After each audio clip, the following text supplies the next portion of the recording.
Howdy, my friend, welcome back to Squirrel on Charts, your number one resource for advanced trading education. Today I'm going to show you the 9 best places for your stop loss. Because there is nothing worse than taking a good entry but ending up stopped out because of an unreasonable stop loss. Let's start off with something very important. Before I talk about the actual stop loss, you have to know what you want to trade. In general, you have different options. You can either trade a trend, a single move in the markets, or you just trade a breakout. Furthermore, you can trade in sideways markets.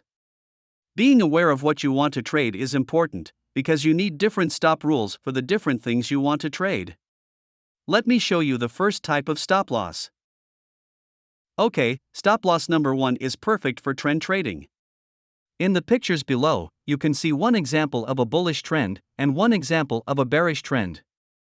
Let's start with the bearish trend on the left-hand picture. When trading a bearish trend, you can place the stop loss at the high of the previous pullback.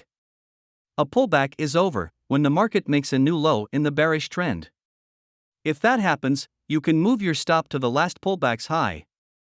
It's important to leave a few pips distance between the high and your stop in order to not get stopped out in case the market retests the pullback's high and therefore forms a double top. Let's now look at the right-hand picture. When trading a bullish trend, you simply place the stop loss at the low of the previous pullback. You then move the stop as soon as the market makes a new high and therefore ends the previous pullback. Again, keep some distance between the low of the pullback and your stop. Another good option for placing a stop loss when trading the trend is to use major support or resistance areas. This is especially useful as an initial stop loss, when there is no pullback yet, that you can place your stop at. In the picture below, you can see how the market hit strong resistance and quickly went down. If you want to bet on a new bearish trend, it might be reasonable to use that last resistance area as a place for your stop loss. As always, leave some distance between the resistance or support area and your stop. This stop loss is one of my favorites. It allows you to place your stop closer to the market, which results in a better risk-reward ratio. This stop is placed at the beginning of a strong market move. You use it for trend trading, betting that the market won't pull back all the way to the beginning of that move. On the left-hand picture you can see an example of a bearish stop loss. If you would bet on a bearish trend, instead of placing the stop loss further away at the high of the pullback, you can simply place the stop at the beginning of the strong move down, betting that the market won't pull back that far. The situation on the right-hand picture is similar. This time you bet on a bullish trend and place your stop loss at the beginning of the strong move up, betting that the next reversal won't come back to the beginning of that move. Next, let's talk about breakout trading. When it comes to trading breakouts, you must place your stop fairly close to the market. You don't want to stay in the trade when the breakout clearly doesn't happen. So, this stop loss is placed below a significant bullish candle when betting on a bullish breakout. When betting on a bearish breakout, you place the stop above a significant previous bearish candle. On the left-hand picture, you can see a strong bearish candle right before the breakout. Placing the stop on top of that candle is reasonable. On the right-hand picture, you can see 2 different options for your stop loss. The low of the bullish candle right before the breakout could be used for your stop. However, if you want to keep the stop further away, you can use a different previous bullish candle. Just make sure to not place your stop too far away, because when the breakout does not happen, there is no reason for staying in the market. I've already talked about using support and resistance for your stop loss when trading the trend. However, there are also smaller local support and resistance zones that can be used as a stop for breakout trading. On the left-hand picture, the market formed a small resistance area after multiple candles in a row tried to break through it. You can use this small resistance area as a stop for the bearish breakout. On the right-hand picture is a small support area. The market tried to break through it 3 times. This support area also marks the low of the pullback. Since it's still close enough to your entry, you can use it for a breakout trade. Let's now talk about trading a single market move. This simply means that you want to trade a hopefully long move in one direction without leaving the trade open during pullbacks. By the way, you can also use breakout stops for this type of trading. Okay, the first stop is based on the pullback of a smaller trend size. On the left-hand picture you can see the current market move that we want to trade.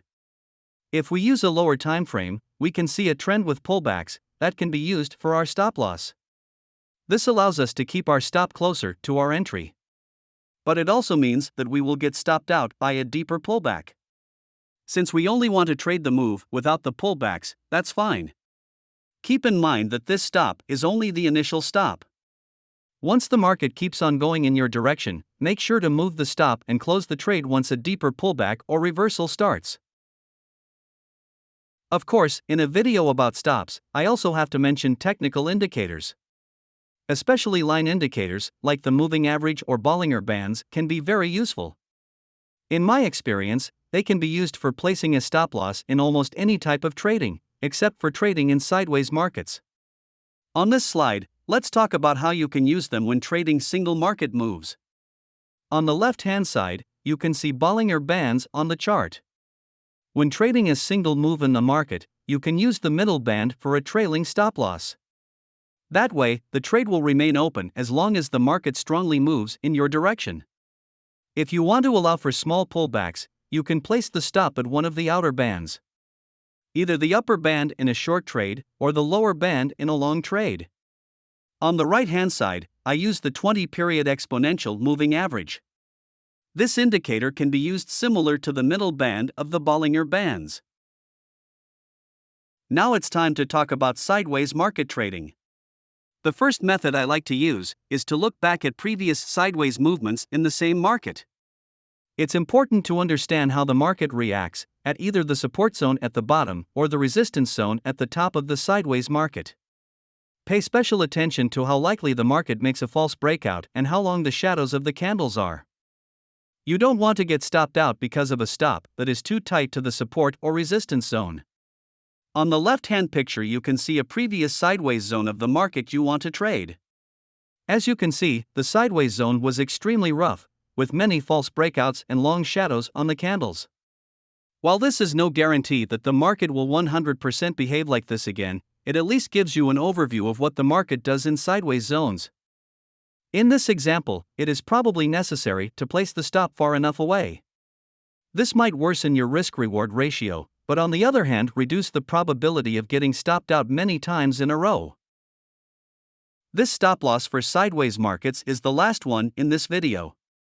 It's a stop technique for advanced traders that I have used many times successfully. Instead of viewing the sideways zone as a separate market phase, you view it as part of a trend. Most often, sideways zones are simply a pullback of a trend. Even though they sometimes lead to the reversal of the trend, it is still very helpful to look at the context of the sideways zone. Pay special attention to the market move that leads toward the sideways market. Instead of placing the stop based on the sideways zone, you place the stop based on the move that leads toward it. This of course allows you to only trade the sideways market in the direction of the trend, therefore taking fewer but better trades. Especially, the stop loss at the beginning of a strong market move makes a lot of sense in this scenario. Long story short, you simply treat the sideways market as a pullback in the current trend. In a bullish trend, you enter the sideways market with a long order at the support zone, placing the stop at the beginning of the strong move leading toward the sideways market. As usual, you take profits at the resistance zone of the sideways market. For bearish trends, it's vice versa. Alright, I hope you learned something in this video. If you want to make the leap from beginner to experienced trader, make sure to subscribe. Good luck on your journey, bye.